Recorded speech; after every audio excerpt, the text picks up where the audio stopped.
Hello, hello. I'm gonna give you some art cheats so that you can gain some XP and level up your art game. I hope that these are useful to you, and if they're not, watch the video anyway and listen to my sexy voice. Okay, first of all, I just want you to take a look at this picture, and then this picture. Wow, Blue, the first one is so much better, you've improved so much. But the truth is that these two pictures were actually drawn within weeks of each other. It's just that when I was drawing this picture, I wasn't really thinking about it too hard, and this one, I put everything into it.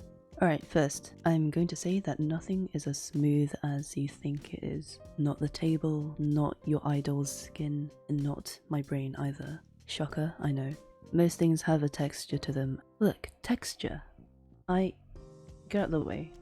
Here. Texture. Texture. Texture. The difficult thing about texture is that you tend not to notice it a lot of the time because it's just so naturally part of the piece, but it makes all the difference. Trust me, fam. For me personally, I find that texture is very useful at the very start and at the very end. And what I mean by that is, if you look at the background here, I'll stop talking like that now. I used this splash brush to give this sort of faint texture to the background, and also at the very end I used like this oily brush. So that brush I used just now is the oil paint brush. Some other brushes good for texture, just like any textured watercolor brush will do, and the splash brush. I guess this one can be good for plants or something. Or blood. So say we have an object, right? And it's like on a surface, and the light is coming down from this way, right? Its shadow is gonna be here, yeah? And also this part of the object is gonna be pretty dark, yeah? And you'd think that this part would be the darkest, but it's actually not, and that's because the light reflects off the surface onto here. So the darkest part is actually a little bit away, and that's why you see a lot of artists just like seemingly putting random colours into shaded areas. It usually tends to be blue because that's the colour of the sky. What, the sky is blue? No way! So a bit of colour is going to reflect just generally onto her body, right? So this part is going to be blue. Not just there, you know, you also want to add a bit of blue all around. Like here, on her hair, on the skin as well. Skin is a big one. Do you know what I'm saying, lad? I know you do, because you're a smart little one, aren't you? So about the ambient lighting, this is some of Sanders Arts' works. You can see that there's just hints of blue and like warmer tones in the shadows. Okay, I think this is a pretty good example. So you can see how there's a shadow here, right? And it's pretty subtle, but the light is reflecting off his white shirt here and onto here, this surface, which is why this isn't the darkest part of his arm, but it's actually this part. The darkest part isn't the part that you think is the darkest. Alright, blending modes. Any decent software is gonna have blending modes. Alright, so basically where it says blending, currently it's normal, but we want to be like unique and quirky and not normal, because we're not like other girls. You can't currently see them because I'm on window view. Okay, now you can see them. So we're currently on normal, but the ones that I like to choose are add, overlay and multiply. Not for any particular reason, but because I don't really know what the others do. And basically, add like make things glow, overlay like saturates everything to the colour you've selected, and then multiply basically darkens everything a bit. Like my soul. Anyway, these are very good for touching up a piece and adding some jazz to it. I will say though that you don't want to make these blending modes the focal point of your image, because I've definitely done that before, and it can very easily overwhelm and overpower your picture. Don't be like me. Don't do that. Alright, next, drawing and erasing. As a digital artist, your best friend is gonna be drawing and then erasing. It's a really good way to get like sharp edges without trying to get it perfect with the pen every time. So this tends to be a pretty good way to draw hair. Let's say you have this blob, which I'll call here. And if you want to add highlights, you can really easily do like this. Take the base color and essentially remove some of that highlight color, and bam, you have a sharp looking highlight. In fact, that is what I did here, and here, and here. Yeah. Alright, next, not really a cheat or a hack, but just a cautious tip. On a lot of apps, you're going to just be presented with like a white canvas, just from the start, bam. But that tends to be really intimidating, especially if you're anxious like me. It's just white, pristine, perfect. Do you know what I mean, fam? Like, it's kind of hard to desecrate. So what I do is I just make it grey. Sometimes I'll just take a textured brush and just like texture it a bit so that it's emotionally easier to draw on. Is this stupid? Is it just me? I don't know. Alright, next up we have dynamic lighting. I think this just tends to be really overlooked by beginner artists, especially because they are intimidated by shadows, which is totally understandable, to be honest. But I am here to tell you that you can do it.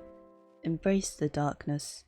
First of all, decide on a light source. I'm going to say that the light is coming down from this angle here. And then you're gonna have to big brain this for a moment. Just dumb it down for yourself. Treat yourself like a 5-year-old. Because the lighting is like coming from this way, this part is gonna be lighter, and then this part really dark.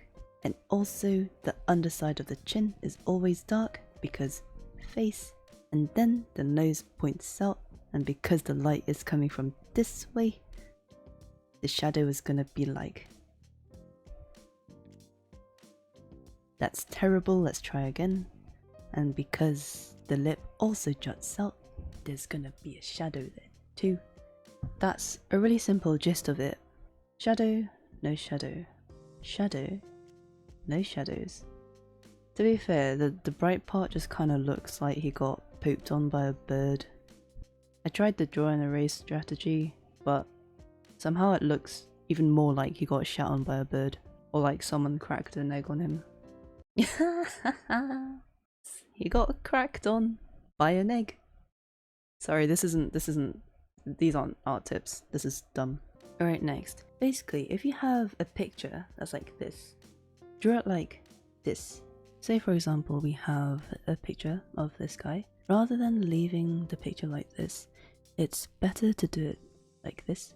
It makes it more obvious that he's holding a camera. This only works in certain cases though. Tilting it helps with the power, you know, like in fight scenes or if things are flying around. And in this case, a selfie.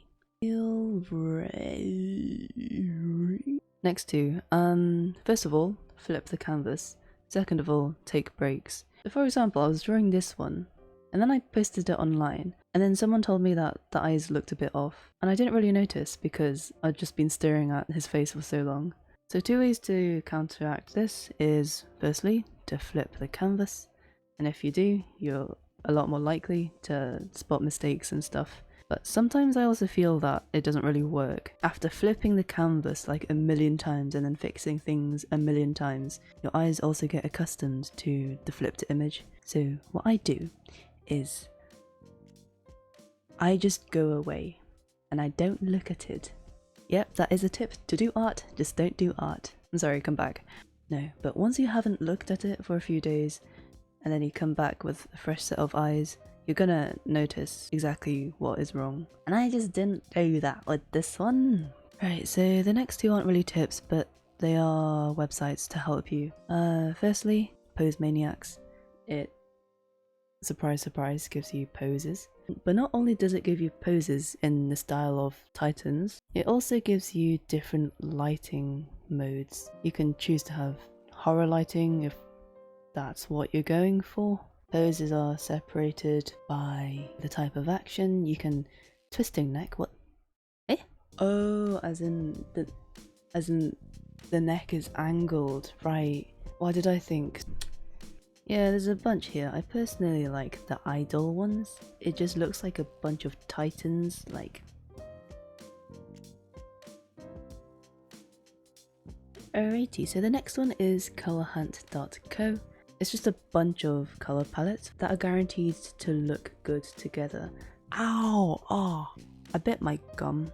So, to demonstrate, I'm going to use both websites to do a quick drawing. Have I ever actually used these before? Nope. Should I? Yep. This is gonna be a skin.